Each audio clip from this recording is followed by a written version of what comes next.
আমাদের গ্রামে 16/10/2025 তারিখে একটি মেলা হয়। প্রতি বছরের মতো এবারও সেই মেলায় আমার ছোট ভাই একটি দোকান দিতে যায়। সে দোকান দিতে গেলে পরে ওখানে শান্তু, দিন ইসলাম, নুর ইসলাম, তারপরে জাহিদুল, রমজান এরা বাধা দেয়। এখানে দোকান দেওয়া যাবে না, চাঁদা চায়।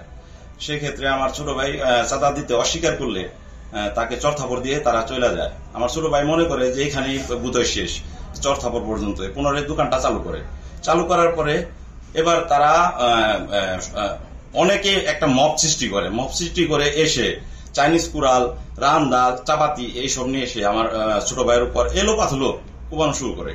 কোবানোর পরে এক পর্যায়ে আমার ছোট ভাই মাটিতে লুটিয়ে পড়ার পরে এই ঘটনার অন্য যারা আসছিল আশপাশ তারা ফোন দেয় আমার বড় ভাইয়ের কাছে এবং আমার কাছে।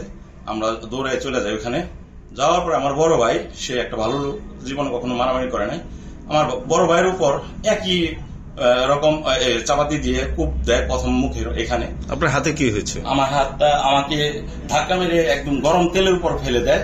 আমি যাওয়ার পরে তো আমি এই থানায় একটি মামলা করেছি। আপনার ভাই এখন কোথায় আছেন? আমার ভাই আছে এনাম ক্লিনিকে আইসিইউতে।